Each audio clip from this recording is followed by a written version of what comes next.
Good morning, my dear students.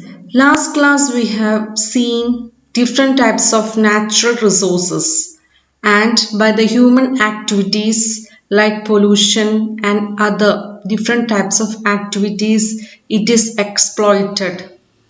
So it is our duty to conserve it. So now we will see how we can conserve the natural resources. So in this portion we will learn about how to manage natural resources. In this slide you can see why to manage our resources. Why we have to manage our resources. Once again I will tell what are resources. Resources are the things which are available in the nature which we can use. Okay, but when we are using it after few years, maybe maybe few years means one, not 1 or 2 years, maybe 20 years or 30 years, it will finish. After that, again, it will be very difficult to make it back. So we have to conserve the resources. Okay, so one of the why do we need to manage nature? One of the reason is the resources on earth are limited. Okay, we are taking from earth, but we are not giving to the earth, right? So it took millions of years to make these sort of resources. So when we are taking it, it will decrease, right? So it is our duty to conserve the resources. So, considering the damage caused to the environment while cutting forest trees for various purposes, damage to the environment can be minimized by planting new saplings. Then, preventing from the exploitation for short term gains, like suppose we are cutting the trees for the construction of building and all. That time we will get money and we will get different types of facilities, but in future that will leads, if you are cutting the trees, it will leads to decrease in the water table and so many the other difficulties. So we have to, if we are cutting the trees, it is our duty to plant trees in some other place, right? So we have to conserve the nature. Okay, so we are every time, every day, every time we are depending on the resources, not only for buildings, construction of buildings, roads, but also even the food, clothes, books, toys, furniture, all things, everything we are obtaining from the earth. The only thing we get from outside is energy which we receive from the sun. Even this energy is processed by living organisms and various physical and chemical processes on earth before we make use of it. So it is our duty to conserve it. The management of natural resources requires a long-term perspective so that this will last for generations to come and will not merely be exploited for the short-term goals. This management should also ensure distribution of the resources to all and not only for rich people and powerful people, to all. The all people on earth should get equal right on the resources. Okay, so these all things we have to keep in mind when we have to conserve the nature. So the forests are the biodiversity hotspots, means that we can see different types of plants and animals in forest. We cannot count it.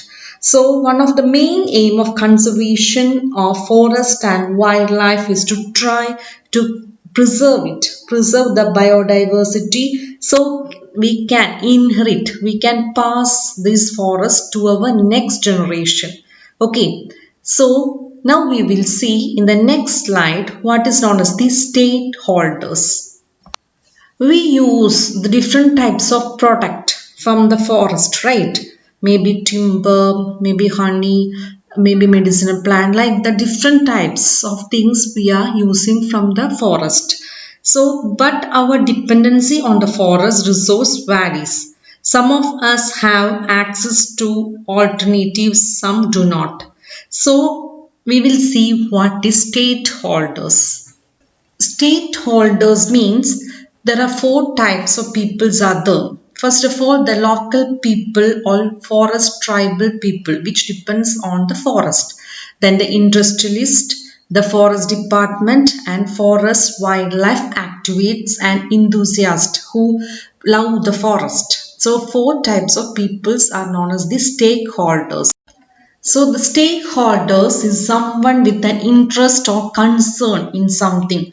The four types of stakeholders of forest are, first of all, the forest department of the government which owns the forest land and control the resources from the forest. So first one is forest department. Second one is industrialist, means which who takes maybe timber or different types of products from the forest for the factories. Okay, so second one is industrialists who use various forest products for their factories. Third one is forest and wildlife activists like enthusiast, means who love to go to forest and who protect the forest. Okay, so who want to see the forest in their original form, that is known as the third stakeholders. And the fourth one most important thing, who thinks that forest is their home, forest is their world, the people who live in and around the forest and are dependent on the forest for to full, like they have their, that is their home, that is the fourth part, that is the most important people. Okay, so this fourth category is known as the four stakeholders. The local people who lives in the forest depends on the forest for 0 to 100 percentage.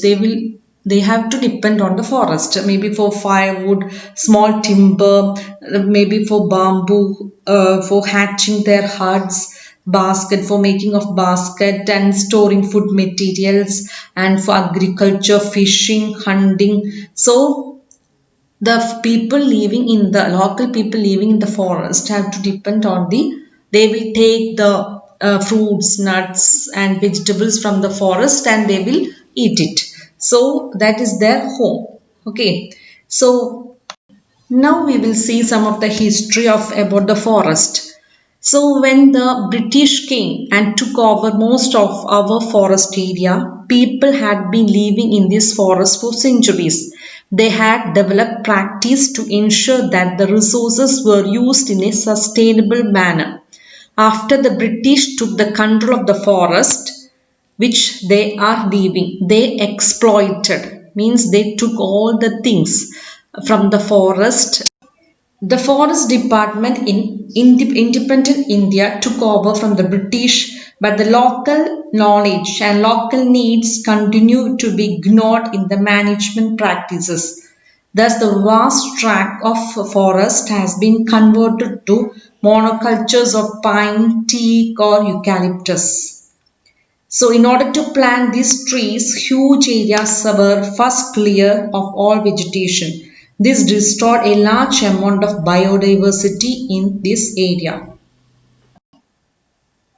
So the local people which who lived in that area, that that usually they will take leaves for fodder, herbs for medicines, the fruits and nuts for their food can no longer be met from such forests. Such plantations are useful for the industries to access specific product and are an important source of revenue for the forest department. So as this cultivation started, so many the local people affected so much because they were depending till that time, they were depending on the forest for their day-to-day life.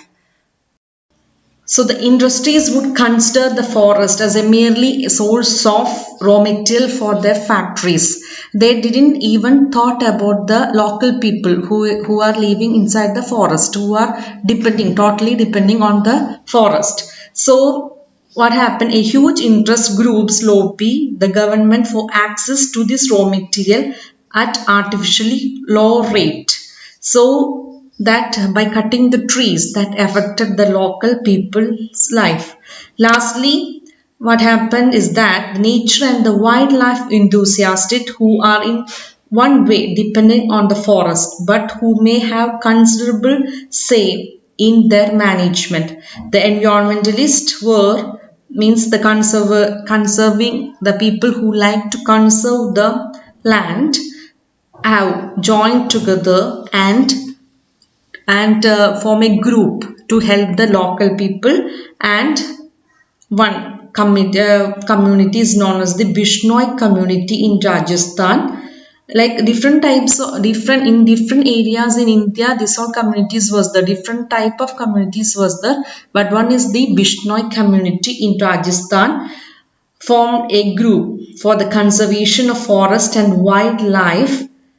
Okay, the government of India has recently instituted an Amrita Devi Bishnoi National Award for the wildlife conservation in the memory of Amrita Devi Bishnoi, who in 1731 sacrificed her life along with 363 others for the protection of Kejri trees in Kejareli village near Jodhpur in Rajasthan. Okay, so the Amrita Devi, a Vaishnava woman, lived in this village, Kajardi, a village in Jodhpur district in Rajasthan. Vaishnavas are the members of the community who are nature worshippers.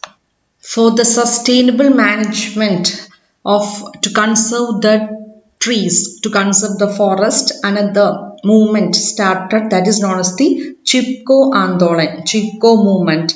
The Hug the Trees movement was the result of grassroots level effort to the end the allegation of people from their forest. The movement originated from an incident in a remote village called Reni in Garhwal, high up in Himalayas during the early 1970s. There was a dispute between the local villagers and a logging contractor who had been allowed to fell trees in a forest close to the village. On a particular day, the contractor's workers appeared in the forest to cut the trees while the men flock were absent. The woman of the village reached the forest quickly and clamped the tree trunk, thus preventing the workers from felling the trees. Thus, the contractor had to withdraw. So, the Chipko movement quickly spread across communities and media and forced the government to whom the forest belongs to rethink their priorities in the use of forest produce. Experience has taught people that the destruction of forests affected not just the availability of the forest product, but also the quality of the soil and the sources of water. The participation of the local people can indeed lead to the efficient management of forest. Now we will see one example of people's participation in the management of forest. In 1972, the West Bengal Forest Department recognized its failures in reviving the degraded sal forest in the southwestern district of the state. Traditional methods of surveillance and policing had led to the complete alternation of people from the administration, resulting in the frequent clashes between forest officials and villagers. Forest and land related conflicts in the region were also a major factor in fueling the Million Peasant movement led by the Naxalites. Accordingly, the department changed its strategy, making the beginning of Arabari Forest range of Midnapur district. Here, at the instant of far-seeing forest officer A.K. Banerjee, villagers were involved in protecting 1,272 hectares of badly degraded sal forest. In return for the help in protection, villagers were given employment in both silviculture and harvesting operations, 25% of the final harvest, and allowed fuel wood and fodder collection on the payment of the nominal fee. With active and willing participation of the local community, the sal forest of Arabari underwent a remarkable recovery in 1983, and previously worthless forests have valued 12.5 crores. So, if we try, everything is possible. That already degrade sal forest, change into hari bari. Hari bari means in Hindi evergreen forest. So if we try, we can conserve the forest. It is our duty for the future generation to conserve the forest.